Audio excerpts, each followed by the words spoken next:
Hi, my name is Sherlock Holmes and I'm the CEO of Genware Computer Systems. I'd really like to thank you for joining us on this webinar today.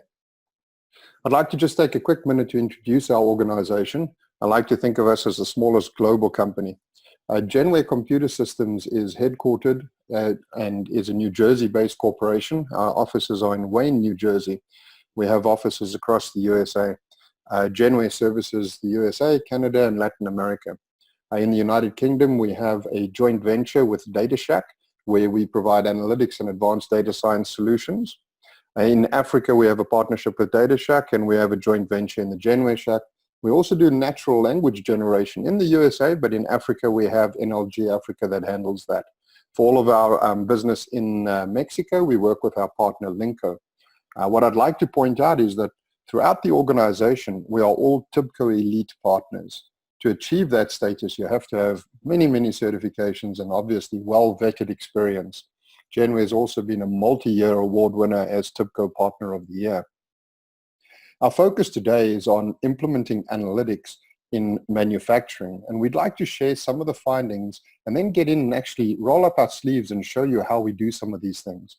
But when you start looking at the drivers of Industry 4.0, and I'm sure many of you have already started embarking on some of these roads, the efficiencies gained by optimizing your business and leveraging information across the organization is astounding. Overall equipment effectiveness only at 60% and world-class manufacturers is at 85%. The increase over there is phenomenal and has a huge impact on the bottom line.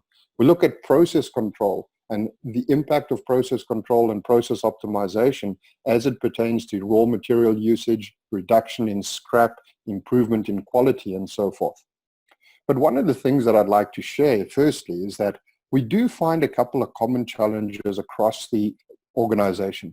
So our solutions fit in. I think this is a great slide from the TIBCO manufacturing slide deck that outlines all the areas in which we implement analytic solutions, whether it's the overall equipment effectiveness, whether it's process optimization. Throughout the organization, there are strategic initiatives that are being implemented, but the challenges that we find that are consistent is the inability to integrate data from different sources. So what you have is you've got all your operational sources, maybe your ERP and MRP systems, you've got your financial systems, but you also have process control systems, and you have real-time streaming data from those systems.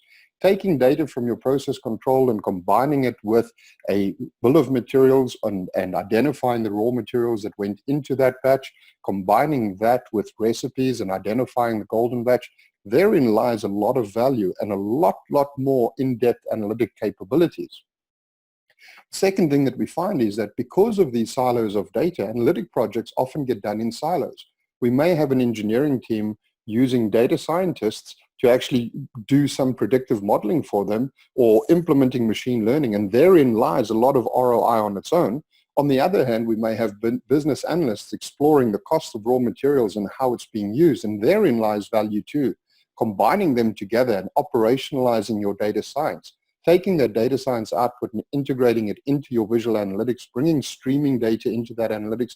Now all of a sudden you gain yet an even higher ROI because you're looking at the business organization as a whole, and you're able to look at information from different pieces, comparing it with each other. In order to do that, Genware works with TIBCO to leverage their connected intelligence platform. This takes into consideration the data integration components with technologies that let us do master data management and data virtualization for streaming and real-time data. It allows us to provide visual analytics and data exploration through TIBCO Spotfire, and it also allows us for the advanced data science to rapidly deploy and build new algorithms and models from which predictions can be made. So machine learning, data science, and streaming analytics all come into play. We also use natural language generation to produce narratives to clearly communicate what all this information is telling us or what a dashboard is telling us. So with no further ado, I'm going to hand it over to our presenter for today. They will take you through the use cases that are pertinent to your industry, and they will show you actual examples of how we use the technologies to solve some of the common problems. Thank you very much again for joining us. Hello everybody, I'm Anni. I'm the Chief Data Scientist for Genware. Thank you for the introduction, Sherlock. I'd like to talk a little bit more to you today about global manufacturing and how it relates to data science and analytics. I've been working in this industry for close on 25 years. I've really had the time to understand what business challenges are. My expertise range from just making sure we have the right data available for analytics, implementing those in enterprise systems, and then solving any problems or needs that my customers may have. So typically with experience, the challenges that my customers tend to have is globalization. As manufacturers, you have a very complex and large supply chain. You've got incoming control of raw materials. You've got what's happening in your own manufacturing plant. And then how do you distribute those to customers, and how do you keep customers happy at the same time? So, and especially not only in silos, the actual whole manufacturing business as a global entity has very many challenges. The first thing is that as a global organization, your supply chains are complex and you are held to strict demands by your customers. We also help with analytics for new product introduction, understanding what works, working with research and R&D to predict specific outcomes of new products, and making sure that you can scale production once these products have been tested. The next thing, and something that's really important, especially in things like semiconductor manufacturing, but in all other markets and consumer product goods, there's a lot of competition. You need to make sure that price is not the only parameter that you're competing for with your customers. With analytics, we help you to make sure that quality and precise product and optimizing and manufacturing at decent costs so that there's profit in it for you is actually also viable, and using analytics to help you with that. And lastly, root cause analysis, making sure that especially we deal with customers in regulated industries, not only in consumer goods like cigarettes and tobacco, drinks, bottling, beer and soft drinks, but also pharma industry. Products need to be traceable, and we need to be able to understand immediately if something went wrong, where did it go wrong, and fix it. And more importantly, with predictive analytics, how can we predict something is going wrong before we send faulty product out to a customer? So what is needed? Sherlock discussed some of the challenges out there. How can we answer these challenges with data science and data analytics? We can obviously supply you with integrated, centrally managed platforms for enterprise analytics across your value stream. You have a very complex business. You have your supply chain. You have your C-levels, which we would call citizen data scientists that need access to information quickly, engineering, continuous improvement, and so forth. You need products that will easily scale, provide you tools with data wrangling, ETL, and self-service analytics. And that is what we're trying to provide as an organization. All these tools in one platform. And the tools you'll see from us is one of the only tools in an analytic tool set that has off-the-shelf algorithms for statistical process control, as well as multivariate statistical process control. Something that's really important if you're making large batches of product, and you need to ensure that from batch to batch, every batch is perfect when you're delivering and manufacturing it for a customer. And we also cater specifically in manufacturing for the quality fraternity and the Six Sigma fraternity for you to be able to deliver standard reports to your customers when you're delivering products. Analytics, as Sherlock mentioned in his introduction, is not something, and being intelligent is not something that just can happen in silos. It needs to be integrated. Data needs to be passed on across your value chain in your business.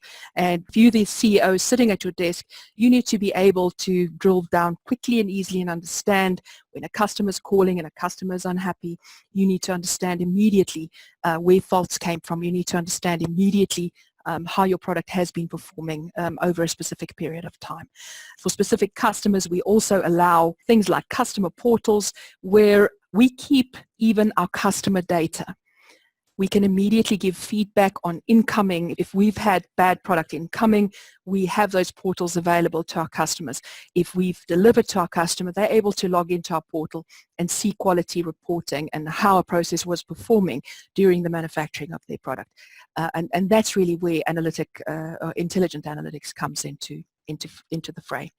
So when talking manufacturing use cases for data science and analytics, there are various areas where we have a part to play. First of all, and I'm going to show you a few examples today using TIBCO Data Science and the actual workbench piece of it, where the heavy lifting happens and analytical modeling is done, specifically in some of these process environments. So if one looks at some of the use cases here, process performance analytics being the first one. If you want to compete globally, and not just on price, we need to ensure that our process is performing at its optimum, and that the products I'm manufacturing come out exactly with specifications as my customer expects it from me. Customers have demands, and we have to be sure that we satisfy that voice of our customer. Process optimization. Assure that our process is not costing us money. Do I do the right adjustments at the correct time? How do these adjustments affect the outcomes of my process?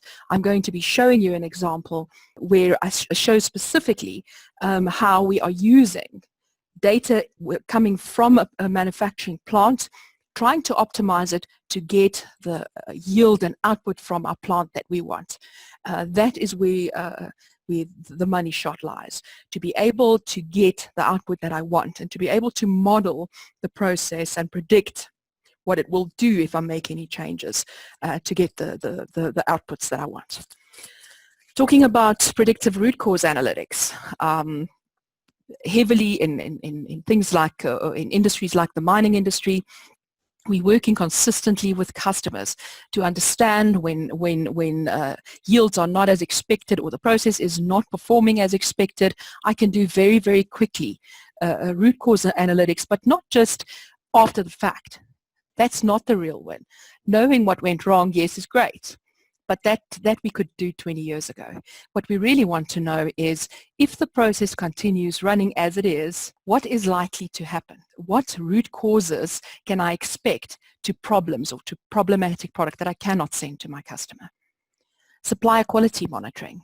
Understanding that my process is only as good as the raw materials that I receive. Sometimes people and some of our customers focus so hard on making sure that their plant runs within its parameters. They are not able to analyze, what am I getting? My plant needs to be predictable. I need to understand that if I receive a specific type of raw material, this is how I need to treat it to still get the quality of product that I want. I need my process to be customizable and to immediately adapt and adjust to still get the quality that I want. Predictive maintenance. Sherlock spoke in detail about that. OEEs, assuring that we don't have downtime and that our operating efficiencies is as high as possible. All of the manufacturing time that we have available, we actually use manufacturing. We have a suite of tools in the data science workbench where you can analyze the life cycle of parts in your process, very important components of your process. Do maintenance when maintenance is due and when you've planned for it, rather than have weeks and months of outages when you can't supply product to your customer. Lastly, planning, distribution, and customer analytics. In this space, a lot of our customers, especially in consumer goods, drinks manufacturing, cigarette manufacturing, we need to be able to be very predictable as to what orders we have in our order book. How much of which product do I need to supply at what time, to assure that my planning within what I'm manufacturing, what's coming from my supply chain, is actually optimized for what my customer is going to want in the next 2 to 3 weeks or months. And being predictive and being clever about that is the only way that one has efficient operations and consistently gives your customer give your customer what they want. The use case I'm going to show you today, or one of the use cases, is on quality control and process performance. This is really about getting data as quickly as possible and making that available to whoever is controlling and running your process, to understand that if we currently in real time making a product, if something's about to go wrong, I want to be able to predict it before it happens, before I make defective product. And I want to be able to quarantine that product. But more importantly, I want to stop a process before I make defectives, and I have got scrap, and I've got a product that I have to discard, and that makes me lose money. So making sure that when I'm making a product my customer wants, I can prove it, the data shows it to me, and I'm able to deliver a report at the end of the day to my customer.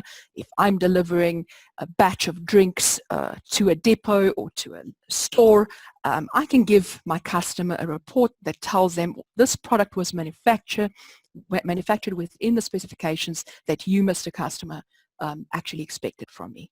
And that report should be seamless, should be on target, and I should be able to stop any issues from happening before it reaches my customers, long before. Right, I've spoken about predictive root cause analysis. Specifically here, we want to understand what are the most important variables driving our business. Which ones should be measure and monitor? A lot of my customers spend millions and millions actually putting in sensors, measuring devices to measure aspects of the process. It's important to understand that put the money where to the sensors and to the measurements which are driving my business, which are driving the outputs. And I can quickly and easily understand what are those drivers and go back, quickly see when stuff is seriously going wrong very quickly with the variables of interest. And so I really want to assure that I can quickly identify if any of the important factors are running out of control or are going to cause defective product. You can obviously also tie cost savings into this environment where you're monitoring and measuring the right parameters.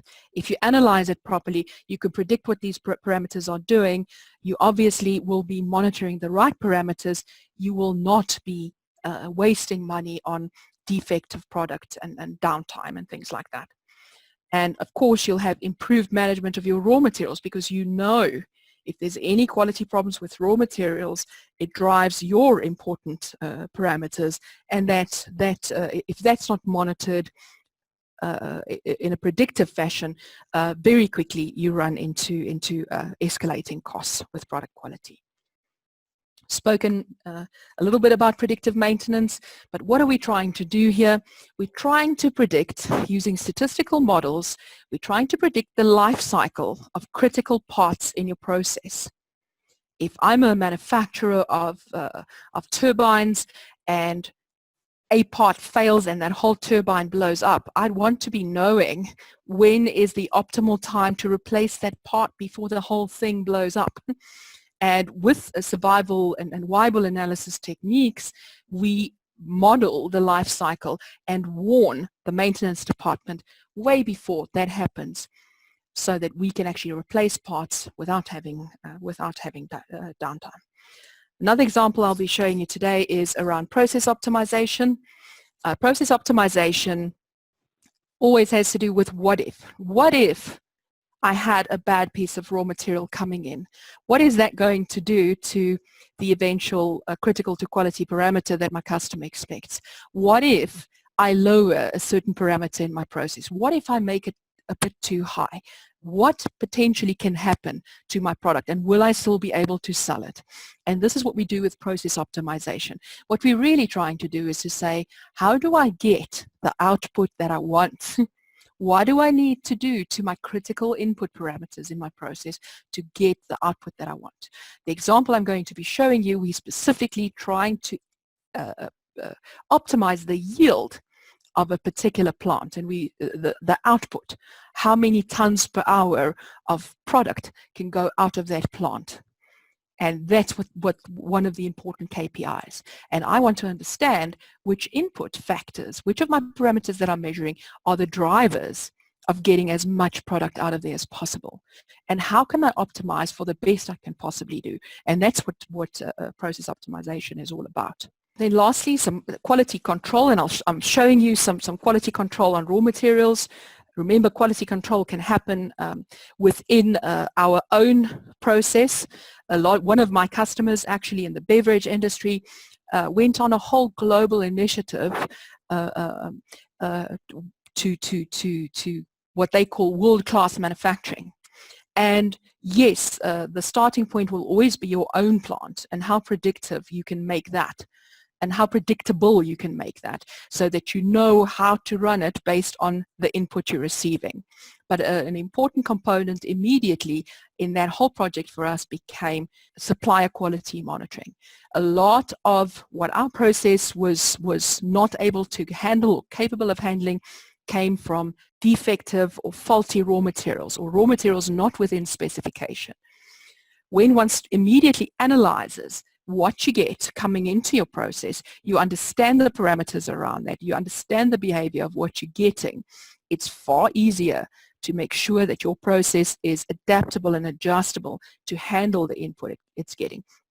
If there's by any means product you cannot handle, you then have the actual proof and scientific proof that you can give back to your supplier and say, this batch of product is not acceptable to me. My process, no matter how adaptable it is, will be able to handle this raw material and still give the product of quality that I need. Another key in that chain, in that whole supply chain, is making sure that not only am I planning for optimal delivery to my customer in my dispatch and my distribution end of my business, not only am I in my own manufacturing business controlling being very adjustable and adaptable, because I know which parameters are driving the quality of my product in the end, but I am also not accepting poor quality incoming of the raw materials that my supply chain is needing to give my customer the best product that I want.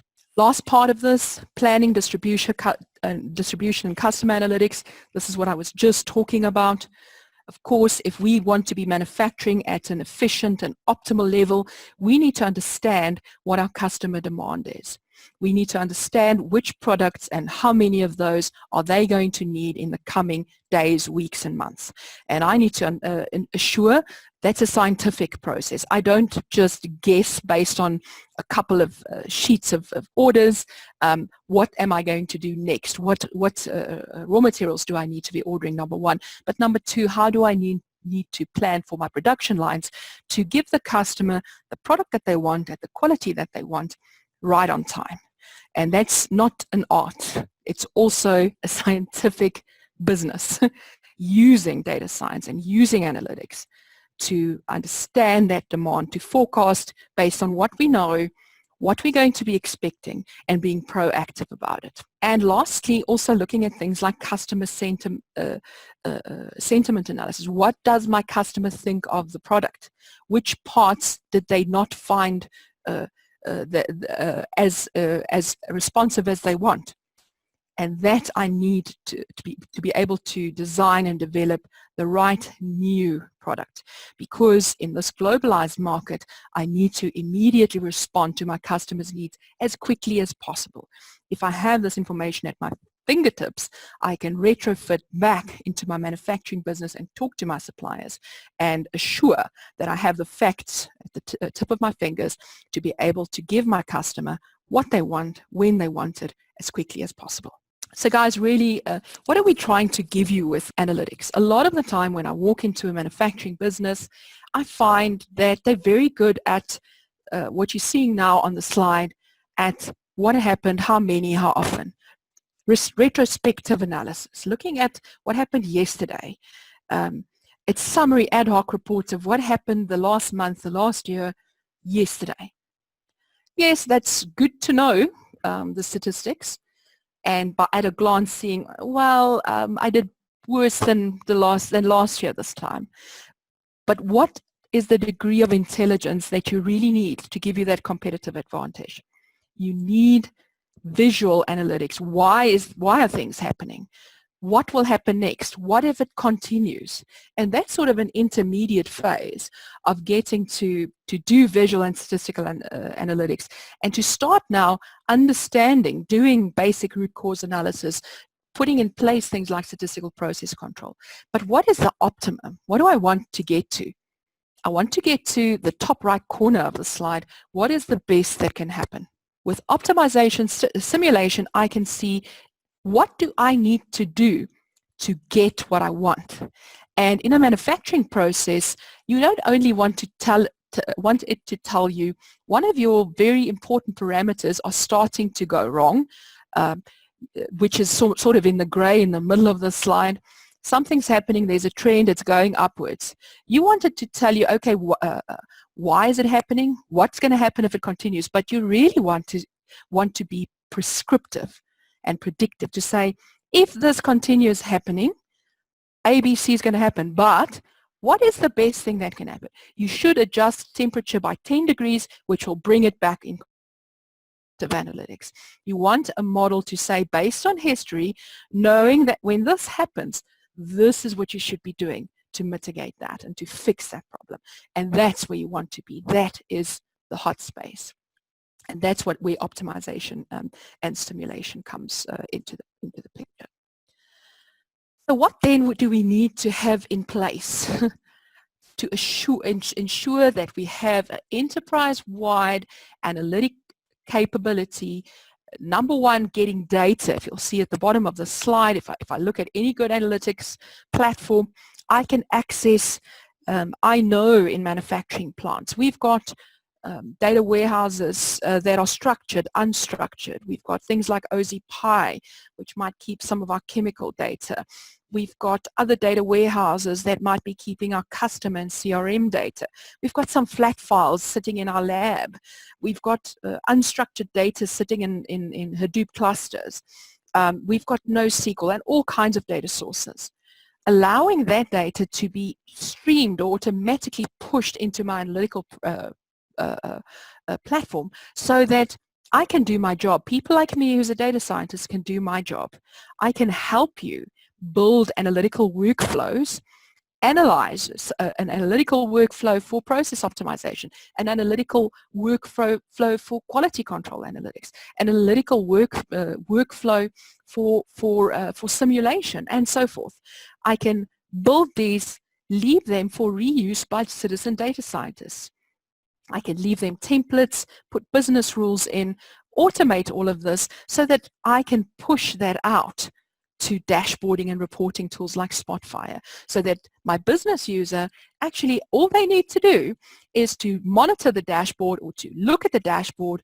The algorithm does the job of doing the prediction for you. And that's what we build with the analytic workflows. They do the heavy lifting. And they will tell us, and in a really evolved business, when we get to that top of my evolution and my degree of intelligence, where I am prescriptive, these dashboards should be telling me what to do next based on how the data is currently performing and what I know from the past. And that's where I want to get to at the end of the day. We have a whole toolbox there to help us. In the workbench that I'm going to be showing you, we have a whole box of tricks in there to acquire data, to do data preparation, build some models, predictive models, evaluate and compare them, and select a champion. Select the model that performs the best. And monitor and manage these models and understand if they're still performing and predicting as well as they should. We can manage and remove them and tweak them and retrain them, and adjust the rules, do conditional scoring, and we can operationalize all of this immediately to internal systems, APIs, or our dashboards in Spotfire. So I've got here within my grasp a whole set of tools for me to reach the highest level of competitive edge and the highest level degree of intelligence, so that I'm not making decisions about the complete value chain in my business based on I think we should do this, I think we should do. It's based on I know, because I've got the information at my fingertips. Last slide. looking at the box of tricks and the techniques that are available in our analytics workbench, tools for clustering and segmentation. Here, where I spoke about understanding our customers, understanding what types of products they're buying, what is of interest to them in my product, what are the variables that define one customer versus another customer. Text analytics, when I talked about sentiment analysis, what does my customer think about a product? Understanding that if my customer says bad quality, poor quality, I don't like it, I can analyze whatever they're saying from Twitter feeds, from Facebook, from maybe consumer complaints portals I have, or from my CRM system. Decision trees, root cause analysis. We use very much decision trees to understand, to map every conceivable outcome to every decision, to say, if this and that happened 3 times and the temperature's too low, I'm going to have a defective product. Optimization and simulation, I spoke about this before. I want to model to get the optimum output that I want. Predictive models and forecasting. I want to forecast demand. I want to forecast based on what I know now from the product I'm manufacturing now, what the outcome's going to be, what the quality of this product is going to be. Of course, a lot of these use machine learning algorithms. If I want my process to start becoming intelligent in predicting next best actions, I make heavy use of machine learning algorithms to say, if this happens and that happens and so forth, depending on whether it's neural networks or whatever that algorithm is doing, it will easily be able to tell me, based on what I've learned from your existing data, this is what's likely to happen and this is what you should do to prevent from happening, or this is what you should do to make it a better experience for your customer. And that's really where we want to get to the end. I'm going to stop my slides and take you into a demonstration. Now, the product statistica is actually the workbench, the little workhorse in the TIBCO suite of products. It's part of the TIBCO Data Science suite, but specifically called the workbench. Now, today I'm going to be discussing with you 3 specific examples, and starting off with the first one, which is actually a workflow that I built for quality.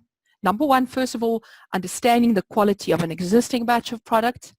And secondly, predicting, based on what I know about this batch of product, predicting what the batch will look or what this product will perform like in the next few shifts. And so let me start with some background on this example. So first of all, this is from it's anonymized customer data. This is one of the critical to quality parameters. My customer makes coins, something that's very critical, and coins meaning coins for export, currency. So actually they export all kinds of coins, euros being one of them. So one of the critical parameter to quality parameters in the coining process, where I'm actually stamping these coins and starting to put covering blanks, blank coins with nickel and copper and all of those kinds of things, is the diameter. You can imagine, if I'm a customer and I am commissioning you to make some coins for me, I need coins that are of exactly the same quality and they look the same. So one of the parameters to their customers and people who commission them to make these coins are the diameter of these coins. I need to make sure that they're consistent. When I deliver a batch of coins, they're all within a consistent performance. So if I looked at this particular batch, I can open this little data set. So remember that I can get data, and this data can be streamed live from my process. You saw all those data sources that I showed in my slideshow. It can be any source of data. You can plug it in the front of this workflow, tell it which variables are important, run it through a quality control analysis. I'm running here specifically an X-bar and range chart. I'm actually looking at the performance based on diameter of a product over time and according to its specifications, meaning I want to hit a target, and I'll show the data now, and I want to run within acceptable limits. I'm further using that very same data in a next analytical technique to predict. And this uses a few of the box of tricks in our time series analysis module. So imagine I've used 2 techniques out of literally hundreds available. If I look at the product itself, it's got pre-built algorithms for very basic analytics, semi-advanced modeling techniques. Time series and forecasting is one of the ones that are used in my prediction. I've got a whole box of tricks around it. I've also got things like clustering that I explained to you, and a whole box, and these are sort of intermediate level analytics, as well as industrial analytics. If you're a manufacturing operation, you're very interested in looking at quality control charts. There's a whole bunch of them for continuous type variables that you're monitoring, also for attribute type variables, and also multi-process streams of data. If I'm a chemical manufacturer and I'm getting 3,000 variables at a time pushing into a chemical process, I can build a quality control chart with multiple streams, square them out with principal components analysis, partially squares, and plot them on one control chart, and also compare batches to other batches, and understand that all the parameters I need to be looking at are all within the specified limits, and which of them are not performing immediately at a glance. Also things like Pareto analysis and so forth. I also have a whole suite of process capability analysis tools. The ones I'm going to be showing you specifically looks at things like CP, CPK, how well is my process performing versus what I'm expecting of, what am I expecting versus specifications that my customer wants from me. You also have here a whole toolbox to look at the reliability of the gauges and the sensors that you're measuring with. You also have a whole Weibull and reliability and failure time analysis. This is specifically for predictive maintenance, to understand a curve that predicts the life cycle of a sensor or a piece of equipment, right? Lastly, I've spoken about multivariate quality control. We use for optimization experimental design. What are the important parameters in my process that drive quality? And how do I need to tweak them to get the output that I want?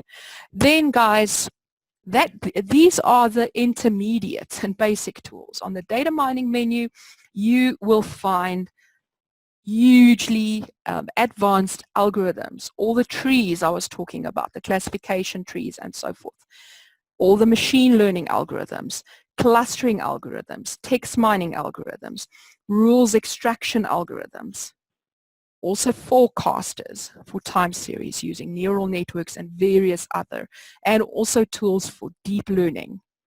Right, so I've got a whole bunch that I can do here. Any of these techniques that I showed you here can be embedded in this workspace. Because my problem is around quality control and process optimization, I have used tools from the Industrial Statistics Toolbox. Right, so I'm going to quickly show you. I have used a data set, which I'm going to just open for you briefly. This data set contains a set of samples taken from my process, which these are the diameters specifically, and I've got sample sizes of 5, sample 1, sample 2, sample 3, and so forth. Remember, this is simulated data. For confidentiality's sake, I can't show you the live data of the customer, but imagine you are me and you're monitoring the quality of diameter of a coin that's being made. I select my variables and I tell it that I want to look at size and diameter. I have then told it that I want to do a quality analysis. I want to view a few charts, and there's 5 observations in each sample, and I can give it my process specifications. In this case, you'll see that my data range, my actual, I want to hit a diameter of 74 and with plus and minus 0.05, and this is millimeters, right? So I'm trying to hit plus and minus 0.05. That's what my customer wants from me. They want a coin that's approximately 74 millimeters in diameter, and it has to not be more than 0.05 out, up or down, right? And once I've specified this analysis, this is the predictive analysis. You'll see that I'm actually asking it to predict a specific number of extra, and it's going to use a few statistical techniques to try and do that. It uses Fourier transforms, it uses a Riemann, and it also uses a neural network. And that's all I need to give it. I've given it that. Once I'm happy, I will run this workspace. It's going to grab the data, fetch the correct variables, tell me all about the variable, about the diameter of this product, then go into the predictive model, predict me the next few cases, and then when I'm done, you'll see now it's running into the prediction, so it's completed the quality analysis, it's running into the predictive space, and it's going to output me the results into a reporting document. So that's quite important because I can now immediately understand, first of all, based on the data set I've just fed this workspace, it's just telling me that it's not happy with the Fourier analysis. I'm okay with that. I expected that. It's expecting even numbers, and my sample size is 5. It would have wanted 4. But I wanted to make it as quick and right to real time as possible. So if I now go look, and this is typically the report that my customer can give, or their customer. This is the batch of product as it performed over time. It's well within specifications. It follows a normal distribution. There might be one little value that seems a little bit low on the one side. I look at the range. It doesn't deviate out of the range that it should, the 0.05. Remember, I said it must be as close to 74 as possible, not outside of a 0.05 range. It looks well within. I get immediately, if you guys are in industry and you're using Six Sigma type analytics, the outputs you're going to be getting are CP, CPK. This number tells you how well my product is performing. I'm looking for a value of 1.2, 1.3 or more, meaning I'm spending more than 100% of the time within my spec range. And I'm very close to the target. That's what that value tells me if you're not familiar with it. But in manufacturing industry, in engineering, you should be pretty well informed about what a CPK is. And these are just all the individual values and the distribution of the data on a histogram. So I can immediately look, if I wanted to do a capability analysis, I can very quickly see that if I'm delivering, if I was the person accepting this batch of product, I can immediately see, well, you know what? I told you that I wanted as close as possible to 74. You veered a little bit on the upper side. You ran within what my plant controls are, plus and minus 3 standard deviations up and down. And also, this is what my customer expects. I'm well within that, and I can deliver this product. It's within the specification range that my customer is expecting, and I can deliver this product, right? I'm not going to show you all of these, but there's a whole bunch of outputs you as a data scientist, as an analyst, can get out of this batch of product. And what I'm showing you, this then is the predictions. It will now predict for me, based on what it knows from that data set, the next series. And I've given it to predict me the next 36 hours or so. And it's predicting me like what it's likely to be, the diameters. And you can see it's still well within control if I keep running this process the way that I'm running it. Now, guys, all of these predictions can be very quickly and easily taken out. Any of the tables and predictions can be pushed straight out to via coding, via PMML, C#, SQL, or alternatively immediately out to dashboarding tools like Spotfire, which can pick it up. I'm going to show you that in my very last piece of my demo. So this is a quality analysis, and this is something that you would do if you want to understand that specific critical to quality parameters in your plant are performing versus their specifications. Number one, what your plant can do, which is the plus and minus 3 standard deviations, as well as the upper and lower spec, what my customer wants from me. Right, so I'm going to close this, and I'm going to show you an optimization. So imagine this, I'm working with a particular customer, and I just want to open this file. There we go. I'm working with a particular customer. My customer is a paper mill, and my customer is manufacturing batches of paper. Now, they have a specific oven where paper pulp is cooked, and this oven needs to run at a specific performance or yield. I need to get a specific number of tons per hour out of that process, and as much as possible. So what is my problem in this case? I am trying to, number one, understand for optimization what are the yields that I'm getting from my process from 0 to 100%, meaning say 80% might be 1,000 tons an hour, and I want to up that by 5 or 10% to 90%, and I'm trying to optimize for a better yield. And I'm trying to understand what are the variables that are driving yield. What are the inputs that are driving yield? I actually went experimentally. We collected data at first just to study which variables are actually contributing. Did the experimental design, which is here as I showed you in our industrial suite of products in experimental design, I did an analysis, and this analysis first of all told me that if I look, and if you're not a statistician, please don't worry, but I'm explaining 92% with my R squared. I'm explaining almost 93% of my variability in yield with the variables I have. I found out actually that the cycle time, how long I was cooking this paper pulp, and the temperature or degrees at which I was cooking it, the ones marked in red, were very important drivers mathematically or statistically to giving me a higher yield. And these were quadratic or nonlinear functions. Also, they interacted with one another. At specific times and degrees, I got better yields.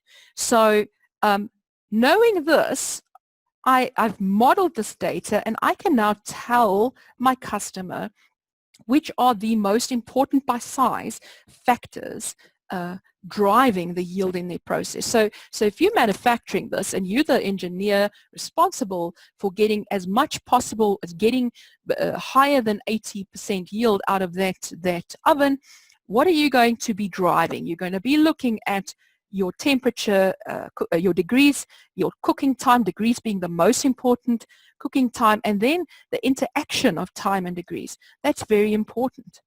So I can now get this data, given what I've analyzed, for it to show me which are the best drivers. And I've actually, and I've seen in my ANOVA process, and this is an ANOVA table showing me that those are the best drivers. I can now go and see that graphically and see at a low cooking time, as low as possible, at as high a temperature as possible, I'm getting almost 90% yield. The color and the lift of the surface plot showing me at the darker red, I'm getting the best possible yield. You have so many lovely exploratory techniques in the workbench that you can actually go and view this response surface and understand where I'm getting optimal parameters, as well as I can view it as a flat surface, which showing me there's a low cooking time of 70 minutes, there's a high degrees of 154. It looks like in that region I am getting the best possible yield of above 85%. And that's what I'm trying to do specifically with this. Once I know this, I can now ask it, based on this model, what are the real best, what's the best I can do? And if I look at the critical values, it's showing me that the best I can do is 91% yield. I can go above the 90s even if I needed to. And I get that by the lowest possible cooking time of 52 minutes and 160 degrees. In this case, my customer's thermostat in that oven, or the actual boiler, could not achieve that. This engineering spec at which it would break was 155. So now it's up to you to go and say, what would it mean to me? What would that 5% extra yield, if I was at 85 and I wanted the 5% extra in tons per hour, how much money would that bring me versus what it's going to cost me to get this oven up to 160 degrees? And that's what optimization is all about. Giving me, showing me by the data that I have, what is the best I can possibly do? And then lastly, what do I need to do to the important inputs to get the output that I want? Right. So that's the moral of optimization, right? Last example before we finish, or not an example, I want to show you guys. Now I can go and analyze and find the best models. You saw in my slide, I go and I analyze my data, build models, I pick a model, I deploy it, I monitor it, and so forth. This is a real life, at the customer that makes coins, a real life process that goes into Spotfire, that runs, gets data from 2 different SQL databases, makes some corrections to it, merges the results for me. I do a whole bunch of transformations and sorting to the data. I clean out invalid data. I then have a nice clean data set that I can use. I calculate a bunch of statistics. Then I start sampling it, getting, and now I'm not just, so in the quality and process capability analysis sample I showed you, I was looking at one parameter at a time. In this case, I'm looking at every parameter in that plant for every product, for every department. And I am now using all of that to calculate the CPKs over time, so that I can, my customer who's the head of quality and the CEO of the business, can get a predicted to Spotfire, where it's writing to a database where Spotfire can pick it up, can get to a dashboard what my CPK parameters for each variable, for each parameter was, for each production line, for each different type of product, for each, in this case, a different size of coin or different type of coin in each production department in my plant. And I can push those predictions. So Statistica does the heavy lifting in doing these predictions, push it out. I can pick it up from a tool like Spotfire, and I'm going to switch here to Spotfire. I can pick it up from a tool like Spotfire. I can immediately understand those predictions, where it's going to go, what do I need to do with it. And for instance, if I'm looking at quality, it looks like this is deteriorating over time. So there's something I have to do in the meantime. But I can immediately put that whole Statistica workflow with a data function in Spotfire immediately to a dashboard.